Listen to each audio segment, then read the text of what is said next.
Hello. How you doing? Fine, and you? All right. Recovering from throwing a New Year's party. Okay. I guess I wasn't invited.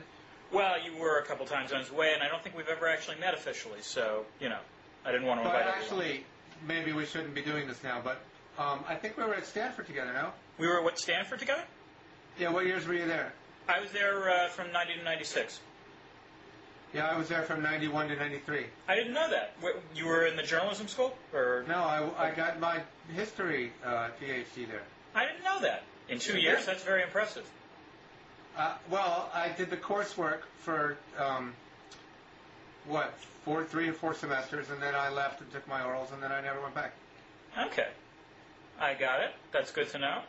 Well, I did not know we overlapped there. That's interesting. And we would have been right next door to each other, because at that point, poli-sci was right next to history. They've since rescheduled. And I did all my reading on that bench outside the Hoover Institute. Oh, yeah. That's a grand irony given your future trajectory. Yeah. But, yes. I can actually say I had lunch with Jennifer Connolly down in the poli-sci cafe there. Yeah, I don't want to play Can You Top This, but she was my student. Oh, there we go. All right, that's impressive. Good to know. All right. Well, why don't we get to the All right. issues at hand. Let's start with, what the press has been covering about a lot. Gerald Ford died.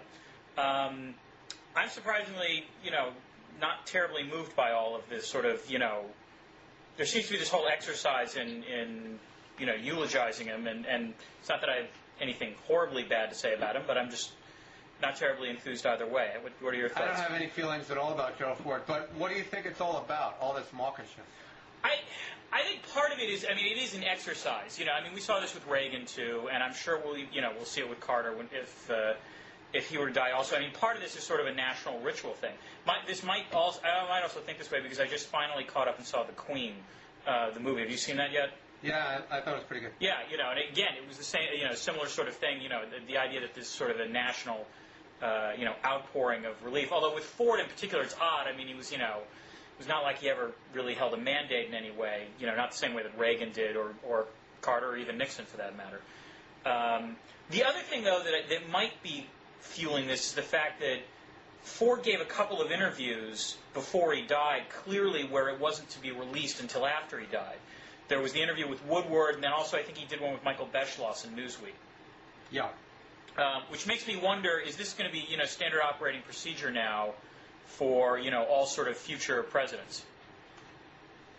Yeah, what Ford was doing with those interviews was assuring himself a better place in history than he would have had because he had the judgment to oppose the war in Iraq.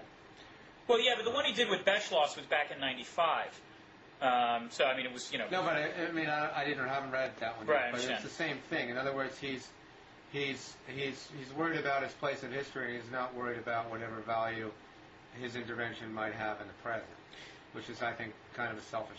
But that's the point, isn't it? Isn't it such a blatantly transparent move that it actually, it'll actually rebound back on him? It seems obvious that he left these markers so that he could burnish his legacy. But in doing it so obviously, I think it actually detracts from it. I don't know. Maybe I'm wrong about this, but well, I think history takes longer to reveal itself, so we can't really judge. But you couldn't have done much better than he did with all of the tributes, all of the David Broder-like, outpourings of the great statesman and the healing guy and so forth. Although Jack, did you see that? I think it's all about the system. These guys are in love with the system. They don't care what the system produces, as long as the system works. And Ford was a man of the system. He bided his time. He was a minority leader for 100 years. And he did what he spared the country the ordeal of Nixon's trial, which I think was a mistake. But the point is that he made the system work in such a way that the people who write about it and who live inside it could feel good about it. See, and that's what they're, I think, giving tribute to. It doesn't matter. Ford, he didn't do a very good job in his presidency. He made a lot of very bad decisions. He was terrible on that North Korean thing. What was that boat? The Pueblo. The Pueblo. Yeah. And completely dishonest about it. He was a small man who was he was a good minority leader from Grand Rapids, Michigan. He was competent at that. He was an accidental president. Right. He occupied the office without any great catastrophes. But that's all. And yet the presidencies we've had before and since, if you include Nixon, but with the exception of George H.W. Bush, who I think will be similarly canonized when he dies, everybody else has created this trauma and has not sort of played the game the way that these guys want to play it. And I think really that's what this tribute is all about. So that's an interesting possibility. I'm not sure if I would go quite into the systemic argument. It's more personal than that. It's the natural thing of, if someone gets to know... It's the sort of Sally Quinn, Ben Bradley thing, where these people are so plugged into each other, they're part of Washington society. I mean, maybe you can call that a system. I would consider it almost, Well, I think manners. I didn't say it, but that was implicit in what I meant by the system. Oh, okay. Part of the system is having dinner at Ben and Sally's and, knowing how to do that. Right, exactly. No, that might be a fair way of putting it. I mean, again, I don't really have anything horrible to say about him. I mean, I actually thought the best thing that was written about was Jack Schaefer had a funny piece in Slate where he pointed out that the key word that everyone was using to describe Ford was decent, which Schaefer interpreted as a euphemism for dull and not quite, up to par. But and I think that's probably a fair take on the whole thing. I think that, I don't know too much about Ford. I've kind of given myself a pass on all this. I saved all the material for a book I'm writing, but I haven't read any of it. Mm-hmm. But I do get the strong impression that Ford was really behind the times on much of the key civil rights legislation and sort of represented white reaction against civil rights rather than a more progressive view, and I haven't seen much mention of that. Perhaps I would dissent, at least personally, I would dissent from that. I mean, my understanding is one of the anecdotes that was told at the memorial that I read about is that when Ford was a football player at Michigan, he refused to play at one point because they were going to play Georgia Tech, and the Michigan team was going to comply with Georgia Tech's segregation policies, and so a black player for the University of Michigan was not going to be allowed to play. So, I mean, let me put it this way. Personally, he'd taken positions, which suggested he was at least in some ways ahead of the curve at the time. Yeah, but, I mean, like I said, I'm prefacing by saying I don't really know the details. Yeah.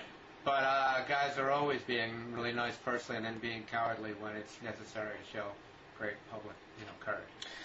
So personally, it doesn't bind me that much.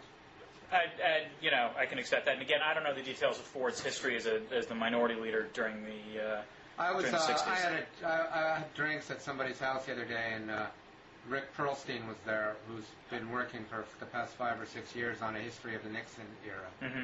And he was telling me about what a terrible record Ford had in this regard. Again, that's yours. Okay. Well, why don't we let's move on from Ford a little bit. Let me see. I saw your post today, brilliantly highlighting all the predictions that you had made in 2006, but forgotten to post until this year. Yeah. And lucky I found that. I congratulate you on finding that. And, just again, I'm astonished at some of the brilliant predictions you made on that. And it gave rise to something that I was thinking about, because I've seen this is a theme throughout your work. Back to Sound and Fury, which I've read. On when is it that pundits, pay a price for making really bad predictions in the past? You've harped on this, whenever David Ignatius writes about Iran or Iraq, pointing out that Ignatius predicted that, Iraq was going to be a success, and it clearly wasn't. And I think in your previous debate with Matt Iglesias talked about the fact that, a lot of people who are now talking about Iran really screwed up Iraq, and therefore, do you get a... do you therefore give them a pass with regard to Iran? I mean, let me ask you a more general question, which is, when is someone wrong enough so that you can finally write them off, discount them completely, or is it a case that if someone gets something wrong, but they get it wrong because they actually had the right thought process, you give them a pass? I mean, how in your mind should this work? I think that's a fair question. I mean, when I make a big decision, I usually give myself a pass on whether or not the decision turns out to be right. Because there's a lot you can't know in life. Right. But I'm very hard on myself about the information I had at the time. Right. And I think that, the main issue here, and I might be repeating myself from my conversation with Matt, is the fact that it's not really, these guys don't have their jobs because they're good pundits. Mm-hmm. They don't have their jobs because their prognostications are accurate or their data and evidence are solid. They have their jobs because they fulfill the in television the entertainment dicta, and in print they sort of fulfill the position. You have to be better in print than you have to be on TV in terms of getting things right. But they have a role to play, and they play it. When I first wrote Sound and Fury, which thank you for mentioning it, I compared that was sort of the beginning of the McLaughlin group, and I compared each one of these guys to their stock characters. And I remember Jack Germon was Fred Mertz, and Mort Kondraki was the little boy with his hand up in the air while the teacher was talking, and then the teacher would call on him and he would forget the question. Robert Novak, I don't know, he was kind of more malevolent Eddie Haskell. I think my favorite characterization of Novak, did you ever read Joe Bob Briggs's essay where he talked about the talk shows? No. Oh, he described Novak as the only person who could ever file an IRS return with the listing under occupation obnoxious. In any case, Novak, when he cursed on CNN and threw his little fit, right? He was showing you what it takes to lose your job on one of these shows. But barring that, the fact that what he did, I think, was disloyal to the country. Barely an eyebrow was raised, and the spectacularly wrong predictions. I mean, Ignatius is bad, but by far the worst predictor, I think, is William Crystal, who said that this war would not only be a piece of cake, but it would set off a democratic revolution throughout the Middle East. And not only that, I got to tell you, I don't mind people who are wrong so much as people who attempt to undermine the intelligence and patriotism of people who disagree with them, like Crystal has done frequently, like Andrew Sullivan did repeatedly after 9/11. And that's what I object to most vehemently, because there were people like, if you leave me out of it, people like Anthony Zinni, people like Jim Fallows, people like Walter Pincus. There was very good reporting in the New Republic by John Judas and Spencer Ackerman, where you could find all kinds of questions that people just didn't want to address themselves because they had made up their mind to go to war no matter what. Right, Cox News Service also. Yeah. Excuse me? I think it was Cox News Service also did. No, it was not Cox. It was Knight Ridder. Thank you. Yes, it was Knight Ridder. Knight Ridder did the terrific job. And there were others as well. And yet these people had to defend their patriotism.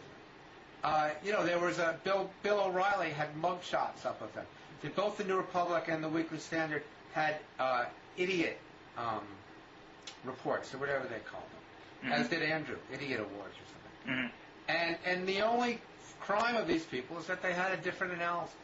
And that's what I object to so vehemently. So, it's okay to be wrong if you're honest about what your data is. You say, look, here's what I know, and here's what I think. I was spectacularly wrong about one of the most important things in the world I wrote about yesterday, which was the fact that John Kerry would be the best candidate for the Democrats. Right. Well, you weren't alone in that. That was just stupid. Yeah. I know I wasn't alone, but this is what I'm supposed to know. Right. Exactly. I was wrong in my very area of presumed competence, and I was profoundly wrong.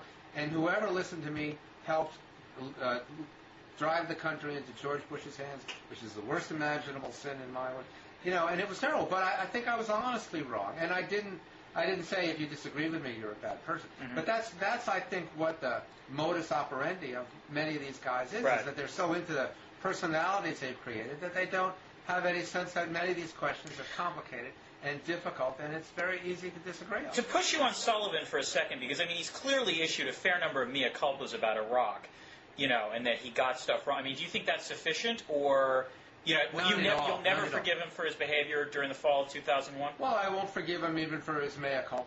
What he said in his the mea culpa that I read was, okay, I was wrong when I said that you couldn't trust the decadent bourgeois elites in New York and on the other coast, which was an amazing statement when you think about a gay man talking about decadent elites, because that's exactly the phrase that was used about gays. But he said, but these people were, you have to admit, they were objectively pro-Osama, or pro-Saddam.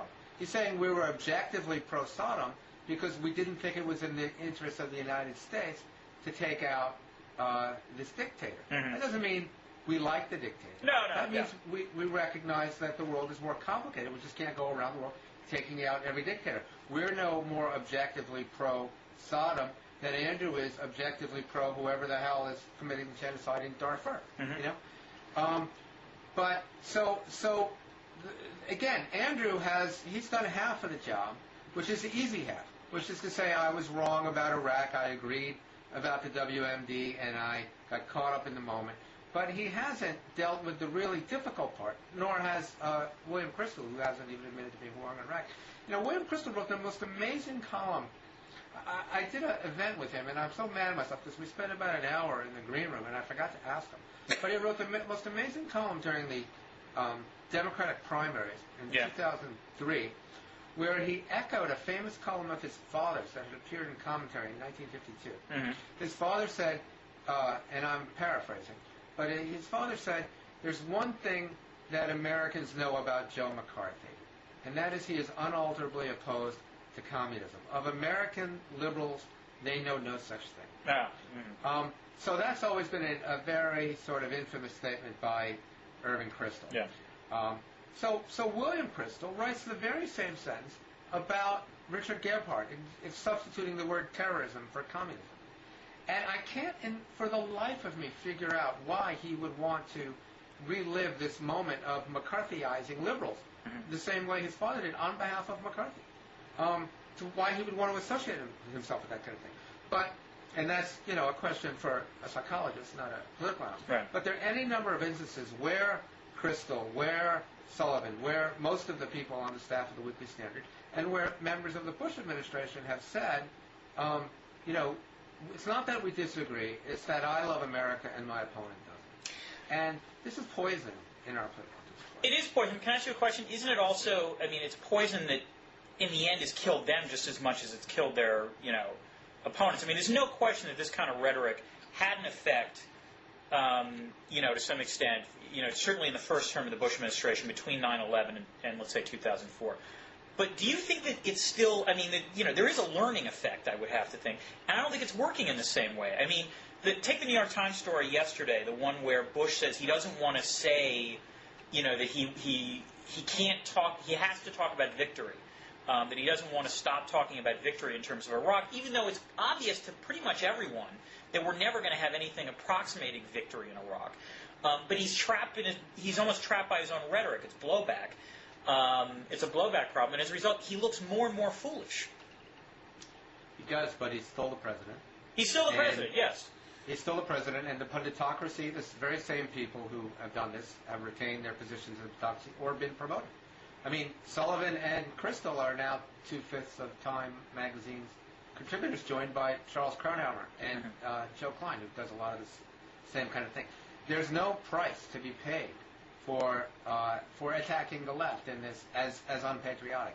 As weird as it is, it's a big problem for me because to explain it, because it's complicated and it takes a lot of time and space. But yes, there are aspects of the media that make them liberal, but there's this sort of pass that people get for attributing the worst imaginable intentions to liberals.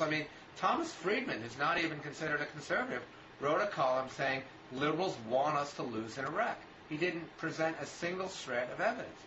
So did another columnist who works for the New York Times via the International Health Review, Roger Cohen. He wrote it this week. I'm really going to deal with it in my Nation column, where he said the left doesn't see any difference between the United States and Saddam.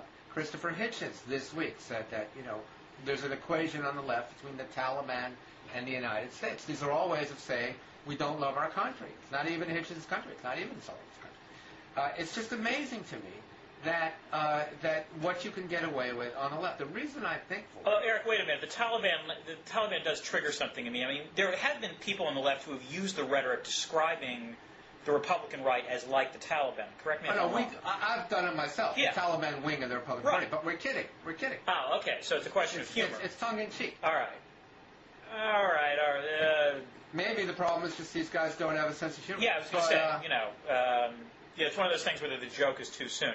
Look, I've got to, as I said, I agreed. And by the way, we don't do that so much since 9/11. Yeah. It was a lot more frequent before that. Yeah, no, that's a fair point. The thing I would say about this, I don't want to be in a situation to completely defend Sullivan and Crystal for getting a lot of things wrong. On the other hand, I mean, I'm not sure you've read there was a book last year that I was very enthusiastic about that Philip Tetlock wrote called Explaining Political Judgment, where Tetlock is, for the past 15 years polled not commentators so much, but like actual, academic experts, at least in theory, scholars of international relations or a particular area or so on and so forth, constantly asking them to predict what's going to happen in the future. And the amazing thing is how bad and how wrong most of these predictions are. That basically a monkey with a dart could do a better job than most, than most experts. I think that maybe you wrote about this, and I read it, because I haven't read the book, but I've heard this argument. Right. No, it was written. Louis Manon wrote a review of it in the New Yorker last year. Oh, yeah, I read that. Yeah. And I, as I said, I've read the book, or a lot of the book, and I mean, it's a very good book, and it's a very sobering book for someone, like me as a political scientist that likes to think that, if you're trained a certain way, you at least have a slightly better grasp on the future. But, not so much. So, I mean, part of the problem might be that even if these guys aren't doing their job terribly well, it's not clear to me that anyone can do this job terribly well. Well, I tend to agree with that, which is why I consider myself as much a realist as a liberal in foreign policy. Mm-hmm. By which I mean, I don't think we should try and do too much. I don't think we're capable of doing too much. If things go wrong, we don't understand other cultures. You can't predict what will happen as a result of your interventions, and you can't plan for them, and you can't depend on having the resources of the United States people at your disposal indefinitely. All right, then wait. I wanted to ask you something about this, because this actually calls to mind. There's something that Foreign Policy Magazine just posted today. It's an article by Dan Kahneman and Jonathan Renshin that argues that we've got this sort of that human beings are hardwired to prefer hawkish policies as opposed to dovish policies. In terms of doing things like fundamental attribution error, assuming that the others act with malice as opposed to potentially unintentionally, or for because of the environment, or because we're excessively optimistic about the way in which we control our own fate. These kinds of things. I got a long post dealing with those kinds of issues about foreign policy. But the thing that struck me reading that was and as you were talking about in terms of foreign policy, you want to make you're now almost sympathetic to realism. I think a lot of the left has become more sympathetic with realism because it advises a more prudent policy. But to what extent can that kind of, all these sorts of flaws then be applied to domestic policy? In other words, I know, Eric, you're a big enthusiast for, correct me if I'm wrong, universal health care, single-payer system. That's a massive undertaking. Why wouldn't the skepticism that you've got about, foreign policy not be applied to grand domestic initiatives as well? I wouldn't say I'm a big enthusiast. Okay. But and in fact, I'm reasonably conservative when it comes to large initiatives in domestic policy too. But would you agree that, at least it would be fair to say that the left has a fair number of grand initiatives? I would say that the left has gotten an awful lot more conservative over the past 20 years, in part because they feel that they're more difficult to sell them to the country, but in part because they've gotten more respect for the difficulty of carrying these things out. I think the reaction to all of the, I think the reaction to sort of Brown v. Board and the Civil Rights Act of 1964 and the Voting Rights Act have really chastened people.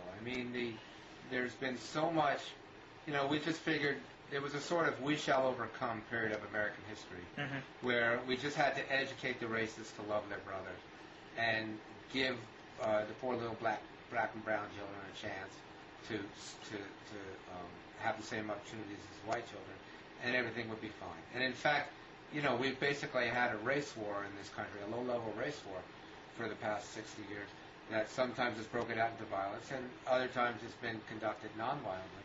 But, in many ways, our race problem is as bad as it was 40 or 50 years ago. Certainly, wait a minute. Do you really think that, Eric? That's a hell of a strong again, claim. you have to qualify these things. Yeah. I think we have a black middle class, which we didn't have back then. Mm-hmm. But I think that in creating this black middle class and creating opportunities for them, we've destroyed.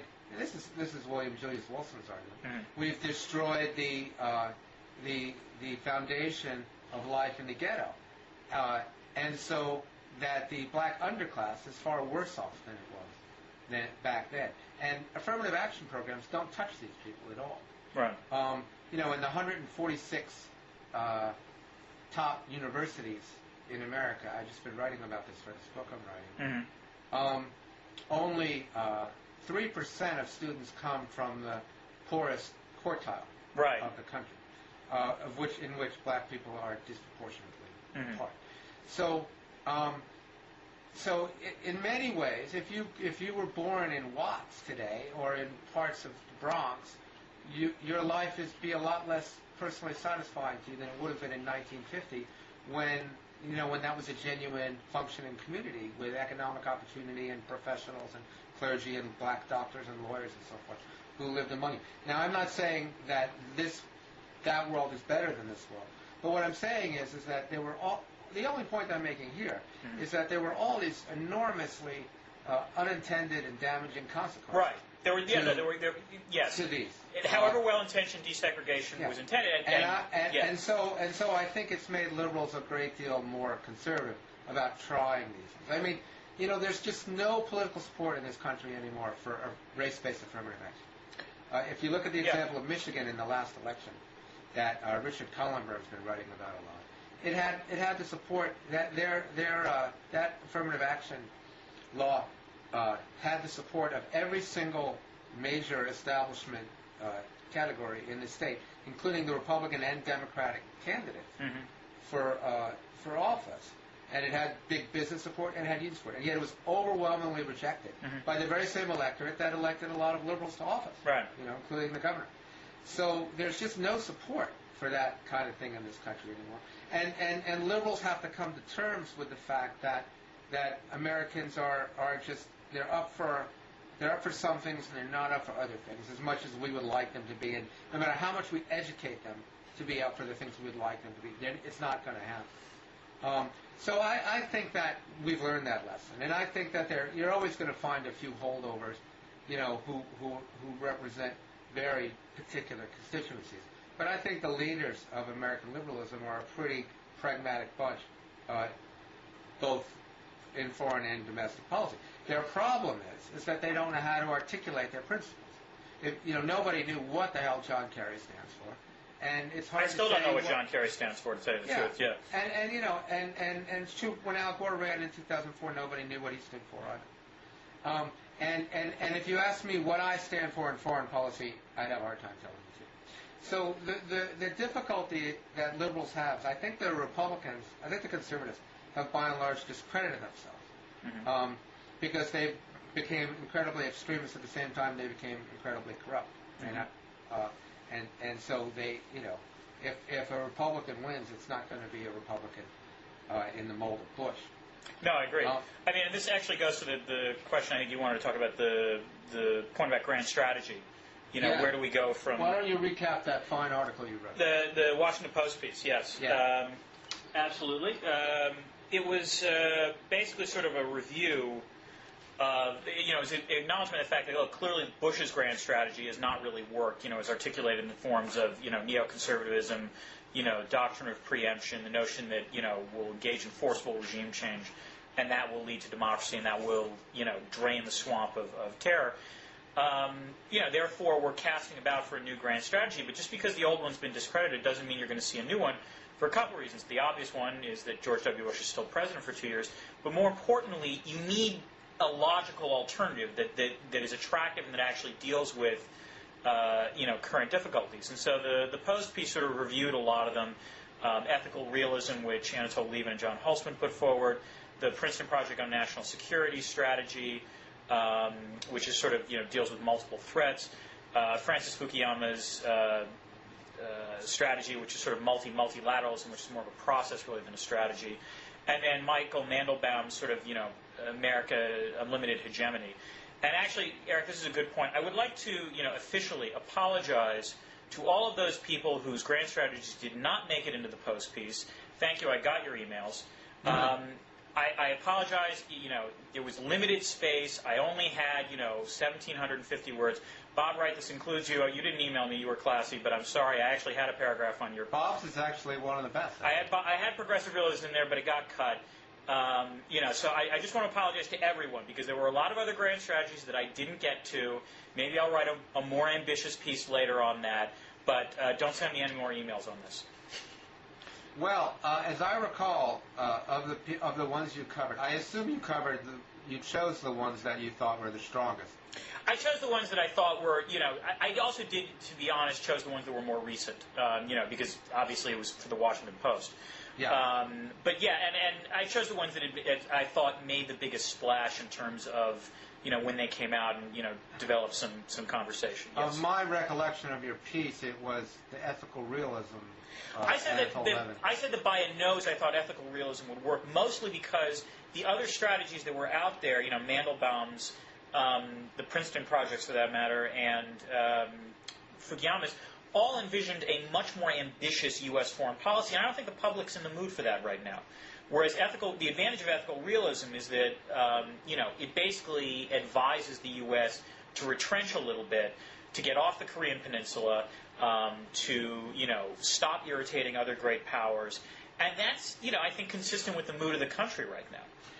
I wrote a book that very, very, very few people ever read about And I'm sorry I did not include it in this piece. Yeah, about democracy and foreign policy that was published in 1998, I think, called Who Speaks for America. It didn't even have a paperback printing, and the hardcover printing by Cornell University Press was under 3,000, so nobody read it. But one thing that I found to be consistent in studying this issue for the 3 or 4 years that I wrote the book was that there's always been a disjunction between elite views and mass views of foreign policy. Right. This was the other book that I did talk about in the Post piece that I do highly recommend. Ben Page and Marshall Bouton, called The Foreign Policy Disconnect, which took a look at survey evidence from the Chicago Council on Foreign Relations data for the past 25 years. And it is quite painstaking in talking about the gap between leaders and I did public. that too. They really should have footnoted me, because I footnoted the hell out of Ben Page's earlier book. Well, you can sue them. I mean, But for that reason, I'm not even going to mention them. There you go. Okay. In any case, for instance, but the interesting issue for me was always how do you get the views of the masses to matter? Because foreign policy is generally an elite preoccupation, right? And it matters. Masses can only, you can't have a mass-based foreign policy. You can't have elections about what to do with a treaty or a war or something. So how does the mass make its feelings known? Well, it can only do so in very gross ways, and those ways end up being viewed as tainted by racism or ethnocentrism or so forth, or what's called isolationism, although that's oftentimes a false nomer. Yeah. But I find we have an interesting case now that, every Democrat who got elected is a much tougher on trade than his opponent. Yes, that's a safe statement.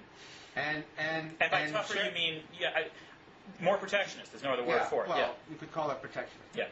More fair trade oriented than free trade. Fair enough. Yes. And Sherrod Brown, who just murdered his opponent, wasn't even close right. in Ohio, which is the key state of this country. Yeah. Ohio, Florida, Pennsylvania. Mike DeWine, who had very high personal ratings. I mean, no one really had much anything against DeWine. He won on this issue. Yeah, I agree. And yet, aside from crazy Lou Dobbs, there's no representation of this view in the punditocracy. It's considered crazy. It's even considered crazy by the liberals and the people who write Democrats. I remember. Wait. Hold on.